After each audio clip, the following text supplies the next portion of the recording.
And welcome back, our viewers. And after seeing the beautiful landscape of our beloved country in the Falika Island, definitely it's a place to visit for those who didn't visit it yet.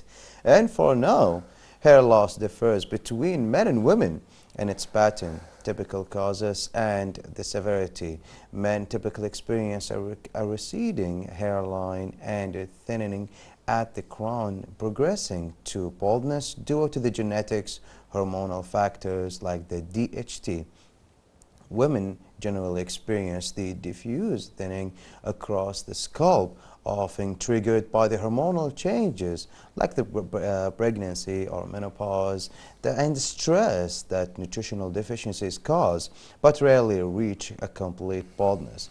Our guest for today is a bachelor degree Royal College of Surgeon and in Ireland, a PhD in Kuwait Board of Dermatology, Advanced Medical Dermatology Fellowship in Canada. So please, let's welcome with us Dr. Ahmad, Seleem, medical and cosmetic dermatologist. So Dr. Ahmad, thank you for being with us, and mashallah, with this amazing background that you have. Thank you so much, AziadiQ8, for having me in this amazing program. It's always a great honor and pleasure to be here with you. And inshallah, I really hope we're going to talk about some things that is going to benefit the viewers in terms of dermatology and hair issues. Inshallah, and definitely. For everyone, we have a lot of questions, men and women, even children and young men, young kids and girls. Definitely all of us would see different things in our skin. So sometimes we have a lot of questions and we ask sometimes the wrong things. And we ask, like, the search engines, for example, which is not preferable for a lot of people because you will see a lot of results that you don't want to see anymore.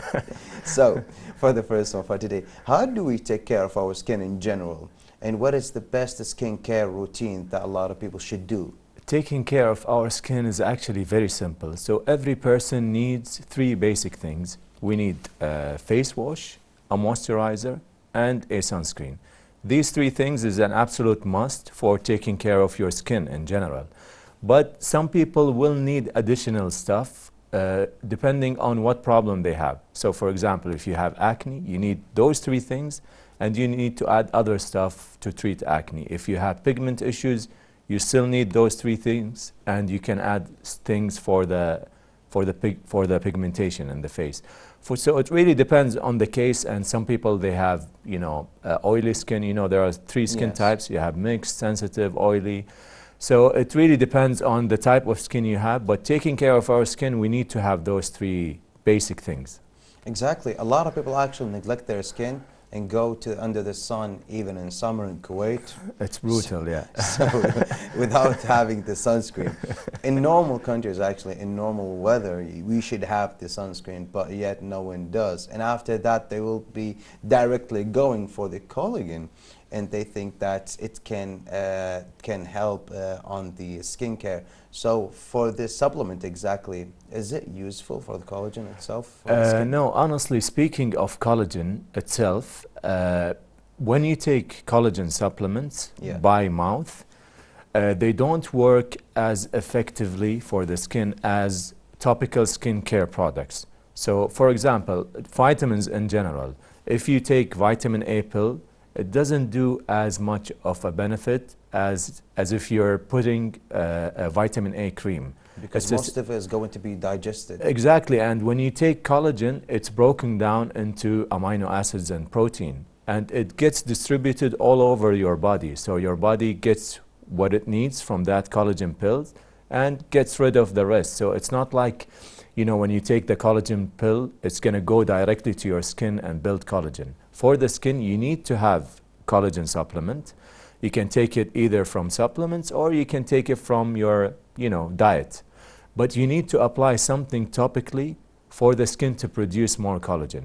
So it doesn't work like I take the collagen pill and then this pill is going to build more collagen on the face. If it was that simple, everyone would have amazing skin by just taking the collagen pill.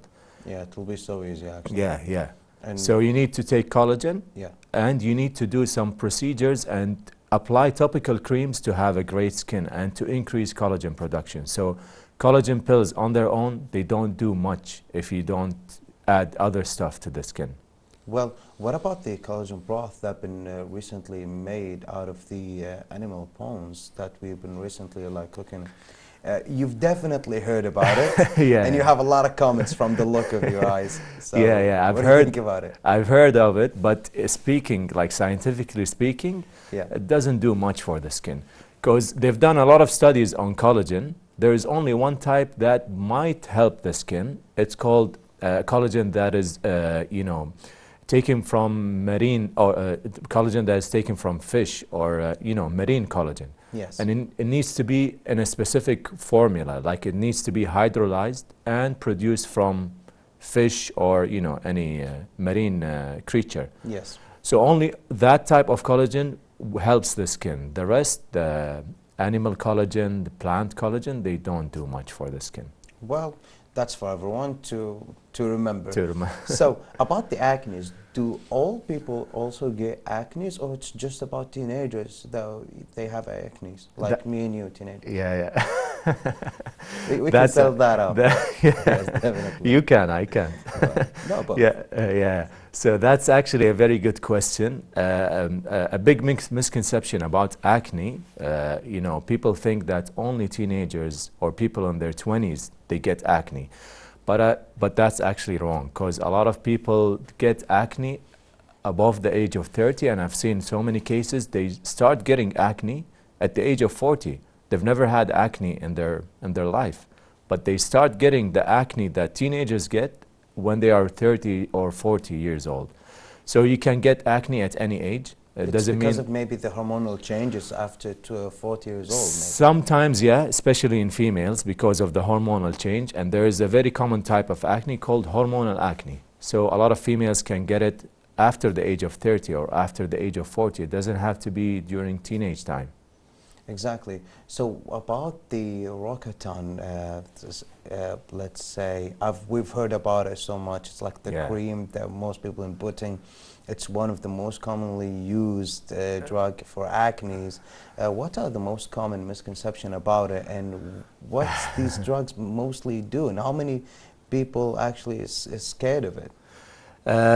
Honestly, Accutane or Roaccutane is one of those drugs that has a lot of wrong information and misconceptions among the public, because people are so scared of it because of the wrong information that circulates in WhatsApp and in social media. One of the most common misconceptions I hear a lot in my clinic is that Accutane is bad for your kidney, and in reality it has nothing to do with kidneys. It has zero effect on the kidneys. So that's a very big thing that scares people when they come and they want to take Accutane. So it's just a rumor about that? It's just a rumor. You know how this rumor came up? Because people think when you take Accutane, it dries up your skin. It does cause dryness, actually. So in their mind, when something dries up the skin, it dries up the kidney. The kidney, exactly. But in reality, it only affects your skin and certain areas of your body. It doesn't affect your body internally, or the internal organs, or it doesn't affect the blood flow inside your body. So it's not going to decrease the blood flow to the kidney, and it's not going to affect the kidneys in any way. Well, if it dries up the skin, that's normal, right? It's normal because it's normal because this is how Accutane works. It decreased oil production in your skin. So in our body we have oil glands. So those glands, when they overreact or when they produce a lot of oil, it's one of the mechanisms of having acne. So when you suppress that, the acne, by default gets better. And also it works in many different ways. So that's one of the ways how Accutane works. Okay. So that's a huge misconception, the kidney part, and so many other things. Like, for example, some guys think if they take it, they can't, it's not good for when they're married. It's dangerous to have kids when you're Accutane. For females, that's true. For females, that's true. But for guys, they can take it without any problem. Another misconception is that you can't take Roaccutane if you are a teenager or below 18, and it's approved by FDA from the age 12 and above. So any any Girl or boy, teenager, 16, 15, they can take it. they can take it safely, and it's not like if you take it at that age you're going to have more risk of side effects. Under 12 shouldn't be taking it. Yeah, you can't take it only in in certain diseases, not in acne. We do use it in people below 12 years of age, but it's approved for acne from 12 years and above. It's actually better for everyone to have the consultant of their own doctors for using this kind of drugs, because it's really important to be checking if anyone has some allergies or about the age or any side effects. So about the aging, how can we slow down aging of our face? There are certain factors that you don't have no control on when it comes to aging. For example, your genes.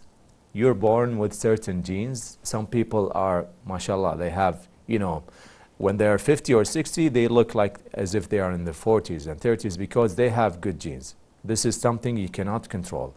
What you can control to slow down aging is, number one, taking care of your skin. And with that thing, having said that, sunscreen is the number one thing you can do to slow down aging, because we know for a fact that the sun is one of the main causes of aging. It does a lot of bad things when it comes to your skin. So that's from, skin care part. But there are so many other things you can do. Like sports and exercise? Exactly, sport, exercise, healthy diet, smoking, all of these things, the good things that everyone should be doing. Smoking is involved in everything bad that happens. Exactly. Everything bad that happens to the lungs, to the skins, to the even eyes and medicine, breath yeah. and That's teeth. very true. Exactly. That's very true, yeah. And there's like no benefits of all. And I hope that everyone cut off smoking for those who are smoking. So there is actually something we've been seeing mostly for the last 5 years, which is a lot of young girls doing cosmetic procedures and asking their parents to do that. Why do we see that increasing in the latest time? The reason I see a lot of young girls now requesting to do cosmetic procedures, I think, in my opinion, number one factor is social media. By far, this is the most influential factor.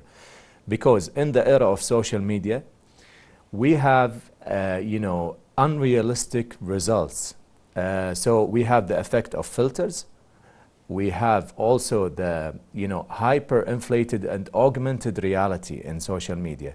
So you have the effect of filters. So you're getting exposed every day to people with, fake looks. AI faking. AI faking. Fake a lot of things. Yeah. So you're seeing every day people with filters, which is, you cannot have that in real life.